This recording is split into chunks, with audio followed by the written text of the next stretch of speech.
Thank you, everybody, for coming out. I just wanted to make a few comments about Burma. On Saturday, Cyclone Nargis swept through Burma.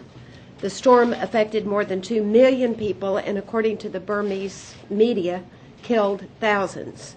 The aftermath has left cities paralyzed, families separated, and houses and businesses destroyed. Americans are a compassionate people, and we're already acting to provide help. The U.S. has offered financial assistance through our embassy. We'll work with the UN and other international non-governmental organizations to provide water, sanitation, food, and shelter. More assistance will be forthcoming. The United States stands prepared to provide an assistance team and much-needed supplies to Burma as soon as the Burmese government accepts our offer. The government of Burma should accept this team quickly, as well as other offers of international assistance. As they cope with this tragedy, the men and women of Burma remain in the thoughts and prayers of many Americans. It's troubling that many of the Burmese people learned of this impending disaster only when foreign outlets such as Radio Free Asia and Voice of America sounded the alarm. Although they were aware of the threat, Burma's state-run media failed to issue a timely warning to citizens in the storm's path. The response to the cyclone is just the most recent example of the junta's failure to meet its people's basic needs. The regime has dismantled systems of agriculture, education, and health care. This once wealthy nation now has the lowest per capita GDP in Southeast Asia. Despite the havoc created by this weekend cyclone, as far as we can tell, Burma's military leaders plan to move forward with the constitutional referendum scheduled for this Saturday, May 10th. They've orchestrated this vote to give false legitimacy to their continued rule. The proposed constitution was drafted in a flawed process that excluded opposition and some key ethnic groups. It would effectively give the military a veto over any constitutional changes. The Constitution would prohibit democracy activists who are current or former political prisoners, including Aung San Suu Kyi, from taking office. To ensure their constitution becomes law, the regime has been intimidating voters and using force against dissidents. Public gatherings have been banned, and printed materials may not be distributed without governmental approval. As the date of the referendum draws near, there's been an increase in arrest of opposition party members and activists. This continues to take place despite a call from the international community and most recently from the United Nations Security Council for Burma's government to ensure its referendum is free, fair, and inclusive.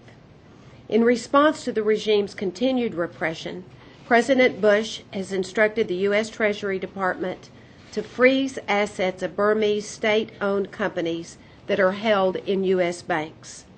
This adds to actions last year to expand U.S. sanctions against Burma's regime and to tighten sanctions against its top leaders. We thank the European Union, Canada, and Australia for joining the United States in imposing similar restrictions. And we appeal to China, India, and Burma's fellow ASEAN members to use their influence to encourage a democratic transition. Burma's ruling generals have had their chance to implement the good government they promised to their people. If it proceeds under current conditions, the constitutional referendum they have planned should not be seen as a step toward freedom, but rather as a confirmation of the unacceptable status quo. Thank you all very much for giving me a chance to speak. I'm going to leave tomorrow for Crawford for Jenna's wedding, and I wanted to be able to make a statement about Burma before I left. So I'm happy to take questions. Mrs. Bush, could you offer us any specifics yet about the scope of the U.S. disaster relief package? Right now, the earliest part of the relief is some money that the embassy already has, that's already there, that we can distribute to other NGOs, the World Food Program, other groups that are on the ground. If they will let our DART team in, then we'll be able to assess what else we can do. And we do have other supplies and commodities in the area, not in Burma, but close in the area that would be available soon for help if our DART team can get in and see what they can do. And given your concerns about the ruling government there, are you also worried that any U.S. aid might not get to the people affected? Well, I'm worried that they won't even accept U.S. aid, and I urge the government to accept aid from the United States and from the entire international community right now while the needs of their people are so critical. Mrs. Bush, is there any evidence that the sanctions the U.S. and other nations have imposed on the leaders in Myanmar or Burma have had an effect? Only anecdotal. We have heard, and probably can't really confirm, about some of the leaders who are targeted, actions that they've taken that make us think they don't like those targeted sanctions on the leaders themselves. Madam, do you have any strong message for the dictatorship, military dictatorship in Burma as far as this democracy and this cyclone is concerned? And you think they will have a change of heart and minds because of this tragedy?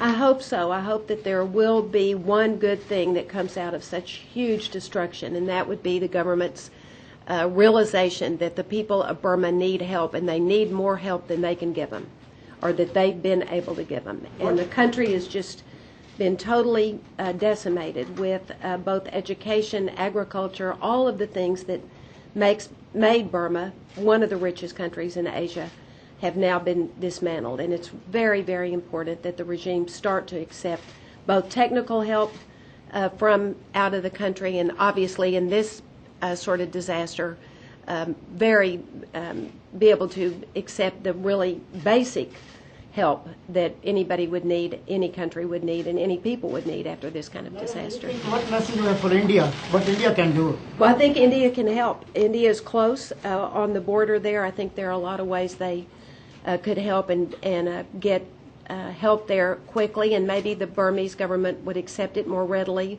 from the Indian government than they do from the U.S. government. April?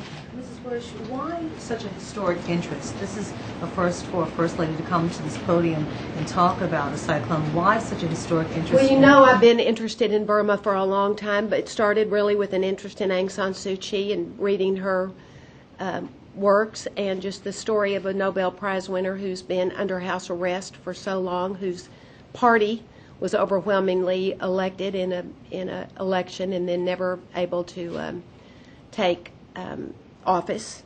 And so it started with an interest in her, and then just the more I've seen, the more critical I see the need is for the people in Burma for the world to pay attention to the people of Burma, and for the world to put pressure on the military regime. And a follow-up, what about the issue of sanitation? You talked about that in dysentery. Could you talk a little bit more about what those are the sort of things that international help would be critical for. We don't know, for instance, for people who are already talking about the high price of rice, we don't know, they would have been just in the planning season, what would happen if this big 12-foot surge of ocean water, salt water, comes over the what would have been rice planting ground. We just don't know, but it seems very, very dire. They were also already needed the help of the World Food Program, the WFP, and now they'll need it even more. And so it's really important for the regime to accept this kind of help, to open their doors to all of the help that UN could give, from UN AIDS to UNICEF, each one of the international programs that can help, as well as help from every government that is willing to help, and I know there are a lot of governments that are.